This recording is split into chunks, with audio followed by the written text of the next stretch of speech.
Internet అక్కయ్య శ్రోతలకు ఈరోజు 2014 విపుల మాసపత్రికలో ప్రచురింపబడిన కథ అమ్ముకోగోడు. కథా రచయిత పి షహనాజ్ గారు.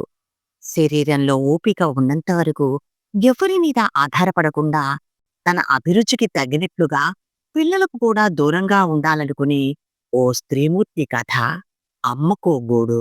భర్త పోవడంతోనే జీవితం శూన్యమని భావించకుండా స్వతంత్రంగా బ్రతకాలనుకుని ఒక స్త్రీ మనోగతాన్ని చక్కగా వర్ణించిన రచయిత పి షహనాజ్ గారు. ఇక కథలోకి వెడితే, తల్లి నిర్ణయం విని నివ్వెరపోయారు శ్రీధర్, శ్రీరాములిద్దరూ. తాము వింటున్నదేమిటో అర్థం చేసుకోవడానికి చాలాసేపు పట్టింది. తరువాత ఆశ్చర్యం నుండి తేరుకుంటూ, నీకు మతిగాది పోయిందమ్మా, ఇక్కడ నీకేం తక్కువైందని మా నుండి దూరంగా ఉండాలనుకుంటున్నావు? మేం ఊళ్ళో బంధువుల నడుమ తలెత్తుకుని తిరగాలా వద్దా? చిట్టెద్ద కొడుకులు బతికుండగా నువ్వు ఇదే ఊళ్ళో వేరుగా ఉంటూ వేరు కొంపడి పెట్టుకోవాలని నిర్ణయించుకున్నావా? అందరం ఒకే చోట కలిసిమెలిసి ఉన్నప్పుడు ఎన్నో వస్తుంటాయి పోతుంటాయి, అంత మాత్రాన అంటూ ఇద్దరూ ఉక్రోషంతో ఉరికిపోతూ అరిచారు. మీ ఆవేశం తగ్గించుకోండి. నన్ను అపార్థం చేసుకోకండి. మీ నుండి దూరంగా బతకాలనుకుంటున్నది నా కోసం. నా అభిరుచికి తగ్గట్టుగా జీవించాలనుకుంటున్నాను. నా మాటను మన్నించండి. నేను ఇంకా చాన్నాళ్ళు బతకాలని నిజంగా మీరు కోరుకుంటూ ఉంటే నా కోరికను తీర్చండి. ఇప్పటికే సగం కంటే ఎక్కువ జీవితం గడిచిపోయింది. నా శేష జీవితం ప్రశాంతంగానూ, స్వతంత్రంగానూ, సంతృప్తిగానూ జీవించాలనుకుంటున్నాను. మిమ్మల్ని కష్టపెట్టాలని లేదు. నేను నాకంటూ ఓ ఇంట్లో ఉండదలుచుకున్నాను. కళ్ళు చెమర్చుతుండగా చెప్పింది దాక్షాయిని. అది విన్న కొడుకులిద్దరూ సందిగ్ధంలో పడ్డారు. తల్లి మొండితనం ఎలాంటిదో వాళ్ళకి తెలియంది కాదు. దాక్షాయిని తన ఇద్దరి కొడుకులను ఒకచోట సమావేశపరిచి తన మనసులోని మాటలు వెల్లడించింది. అప్పటికి 1, 2 సార్లు ఈ ప్రస్తావన తెచ్చినా వారు ఏదో చెప్పి మాటను దాటవేసేవారు. కాని ఈసారి తల్లి నిర్ణయంలో మార్పు లేదని గ్రహించారు కొడుకులిద్దరూ. చాలాసేపు కొడుకులతో వాదించింది దాక్షాయిని. తన జీవితపు సాయం సంధ్యలో కొంత ప్రశాంతత, విశ్రాంతిని, మనశ్శాంతిని కోరుకోవడం సహజమే. భర్త మరణానంతరం తన దగ్గర ఉన్న ఆస్తుపాస్తులతో పాటు నివాసముంటమి ఇంటిని సైతం పిల్లల పరం చేసేసింది. వాళ్ళ ఆర్థిక పరిస్థితిని దృష్టిలో పెట్టుకుని ఆ నిర్ణయం తీసుకోవలసి వచ్చింది. అప్పటికే ఆమె శ్రేయోభిలాషులు కొందరు ఆమెకు హితోపదేశం పలికారు కూడా. బాగా ఆలోచించుకో. నీ వయసేం ముదిరిపోలేదు. ముందు ముందు నీ జీవితకాలం నిశ్చింతంగా గడిచిపోవాలంటే ఇల్లు నీ ఆధీనంలో ఉండడమే సబబు అంటూ ఎన్నో విధాలుగా బంధువులు, స్నేహితులు చెప్పి చూశారు. కాని వారి మాటలను ఆమె లక్ష్యపెట్టదలుచుకోలేదు. కొడుకులు ఎదుర్కొంటున్న ఆర్థికపరమైన ఇబ్బందులను చూసింది. చివరికి వాళ్ళు ఆ ఇంటిని కూల్చేసి అపార్ట్మెంట్ కింద మార్చేసి లాభపడతానంటే సరేనంది.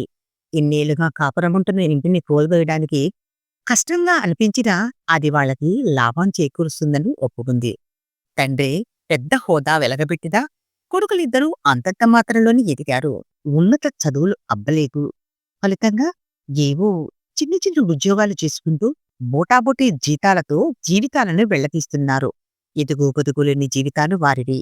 ఉన్న ఒక కూతురు పెళ్లి చేసుకుని హాయిగా కాపురం చేసుకుంటుంది. ఆమె చింతలేదు దాక్షాయినికి. తల్లిగా కొడుకుల ఆర్థిక అవసరాలను ఆదుకోవడమే తన కర్తవ్యంగా భావించింది. ఫలితంగా ఆ ఇంటి స్థానంలో ఓ అపార్ట్మెంట్ వెలిసింది. బిల్డర్తో చేసుకున్న ఒప్పందం ప్రకారం అన్నదమ్ములిద్దరికీ 2 వాటాలు దక్కాయి. చెరొక వాటాలో కాపురముంటూ మరో 2 అద్దెకిచ్చుకున్నారు. వచ్చే అద్దెలతో వాళ్ళిద్దరూ ఆర్థికంగా కొంత మెరుగుపడ్డారు.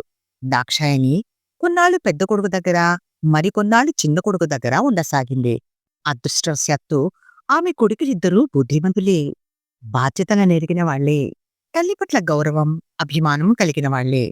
ఆ విశ్వాసంతోనే ఆమె తన గురించి ఆలోచించకుండా వాళ్ల క్షేమం కోరి ఇంటిని వాళ్లపరం చేసేసింది. పిల్లలతో తన జీవితం గడిచిపోవాలని ఆశించింది. అలా కొంతకాలం గడిచింది. కాలం గడిచే కొద్దీ ఆమె ఊహకి వాస్తవానికి చాలా తేడా కనిపించింది. కొడుకులు, కోడళ్ళు అజమాయిషీ కింద బతకాలంటే ఆమెకు అదోలా అనిపించసాగింది. ఒక్కోసారి వాళ్ల నడుమ తాను పరాయి మనిషినేమోనన్న భావన కలగసాగింది. వాళ్ల సంసారాలు పెరిగాయి. పిల్లలు ఎదిగారు. వారి చదువుల గొడవల్లో బిజీ అయిపోయారు. ఆమెతో గడపడానికి ఎవ్వరికీ తీరిక లేకపోయింది. ఆమె లోలోపల ఒంటరితనాన్ని అనుభవించసాగింది. ఒక్కోసారి వాళ్ళకి తాను భారమయ్యానేమోననే అనుమానం కలిగింది. చివరికి ఆమె అనుకున్నట్లే జరిగింది. ఓ రోజు తన గదిలో పడుకుని ఉండగా కోడలు వచ్చి, "అత్తయ్య, మీరు ఇక నుంచి హాల్లోకి సర్దుకోండి. అక్కడ సోఫాల పక్కన దివాన్‌పై పడుకోండి. ఈ గదిలో పిల్లలు చదువుకోవాలి. పరీక్షలు దగ్గర పడుతున్నాయి. మీకు తెలుసు కదా! వాళ్ళు ఈ గదిలో కంప్యూటర్ అది పెట్టుకోవడానికి అనువుగా ఉందట. అంతేకాదు, రేపో మాపో అమ్మాయికి పెళ్లి జరిగినా కొత్తల్లుడు కోసం ప్రత్యేకంగా ఓ గది ఉండాలి కదా!" అంటూ పురమాయించింది. కోడలి మాటల్లో తన స్థానమేమిటో అర్థం చేసుకుంది. తరువాత తనకు తాను సర్ది చెప్పుకుంది. కోడలి చెప్పిన దాంట్లో తప్పేముంది? పిల్లలు పరీక్షలు దగ్గర పడుతున్నాయి. వాళ్ళు ఏకాంతాన్ని కోరుకోవడం సహజం. వాళ్ళు కూడా పెద్దయ్యారు. వారికి ప్రత్యేకంగా ఓ గది ఉండాల్సిందే. అమ్మాయికి పెళ్లికి ఎదిగింది. సంబంధాలు చూస్తున్నారు. పెళ్ళైతే నవదంపతులకు ఓ గది కావాలి. ఇలాంటి పరిస్థితుల్లో తనకంటూ ప్రత్యేకంగా ఓ గది ఎందుకు? హాల్లో సర్దుకుంటే పోలా అని తనకు తానే నచ్చజెప్పుకుంది. అప్పటినుంచి ఆమె పడక హాల్లోకి మారింది. కానీ అక్కడ ఆమెకు కుదురుగా ఉండనివ్వలేదు.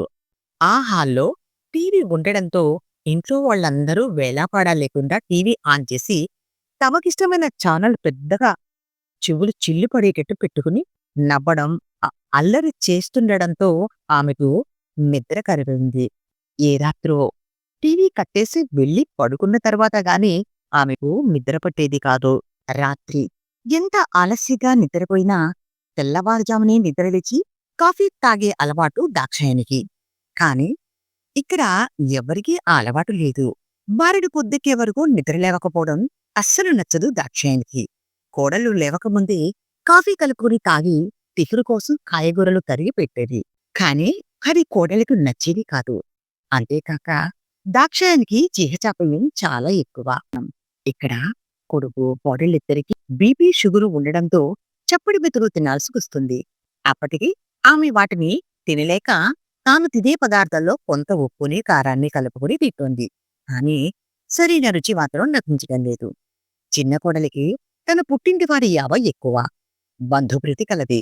ఆ ఇంట్లో ఎప్పుడూ ఆమె తరపు బంధువులు తిష్ట వేసుకుని ఉండేవాళ్లు. వాళ్ల నడుమ ఉండాలంటే దాక్షాయణికి అదోలా ఉండేది. తన ఒక్కగానొక కూతురు చుట్టపు చూపుగా వచ్చినా కోడలు తనకేదో పనిభారమైపోయినట్టు ఎంతో ఆపుసోపాలు పడిపోయేది. 10 మందికి వండి వార్చినట్టు వేషాలు వేసేది. తన పుట్టింటి వాళ్ళు వచ్చి ఎన్ని రోజులున్నా, ఎంతమంది వచ్చినా రెట్టింపు ఉత్సాహంతో పనులు చేసుకుపోయేది. ఇదంతా ఆమెకు చూడశక్యం కాకుండా ఉంది. దీంతో ఆమె ఆరోగ్యం సైతం దెబ్బతినసాగింది. అందుకే ఆమె ఆలోచనలు కొత్త పుంతలు తొక్కిసాగాయి. ఆమె తన జీవితంలో దర్జాగా, స్వతంత్రంగా ఏ కష్టమూ లేకుండా బతికిన వ్యక్తి. కోడళ్లతో మాట పడుతూ వారికి భారంగా బతకాలంటే కష్టంగా ఉంది.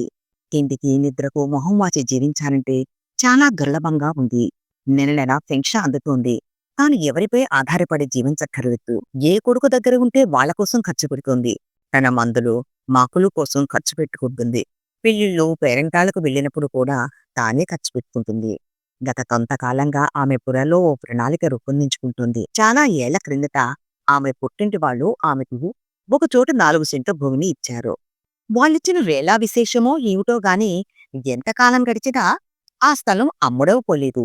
అది ఒక వివాదాస్పదమైన స్థలం కావడంతో ఎవ్వరూ కొనడానికి సిద్ధపడలేదు. ఒకవేళ వచ్చినా కారుచౌకగా అడుగుతున్నారు. తన మనవరాళ్ళు వివాహ సమయంలో మంచి ధర పలికితే దానిని విక్రయించి సొమ్ము చేసుకోవాలనే ఆలోచనలో ఉంది. లేకుంటే ఈ పాటికి కొడుకులు ఆ భూమిని అమ్మేసుకుని సొమ్ము చేసుకుని ఎప్పుడో స్వహా చేసేసేవారు. ఇప్పుడు ఆ స్థలంలో తనకంటూ ఓ చిన్న నివాసాన్ని ఏర్పరచుకుని ప్రశాంతంగా జీవించాలన్నదే ఆమె కోరిక. ఎందుకో కాని కొడుకులు దానిని వెనకాడుతున్నారు.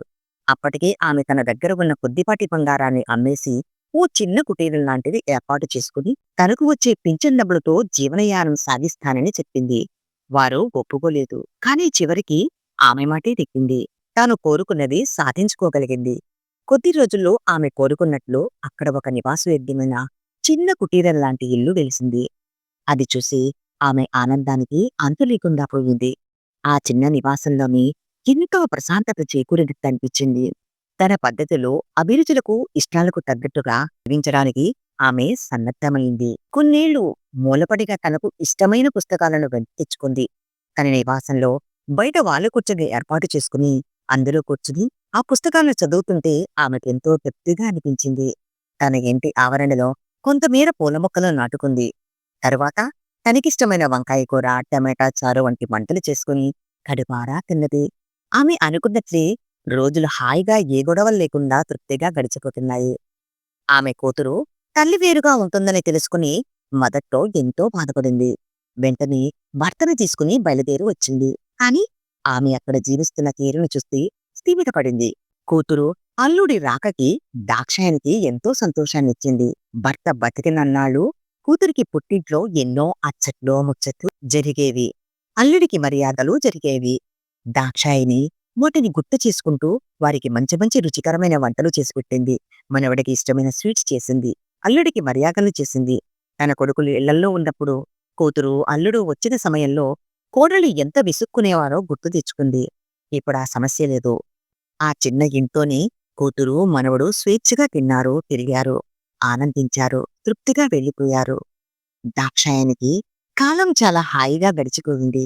ఆమె తీసుకున్న నిర్ణయం కొంతమందికి విడ్డూరంగా కనిపించినా చాలా మందికి ఆమె జీవనశైలి నచ్చింది కూడా. తానొవ్వక ఇతరులను నొప్పించగా అన్నట్లుగా ఆమె జీవయాత్ర సునాయాసనంగా సాగిపోయింది.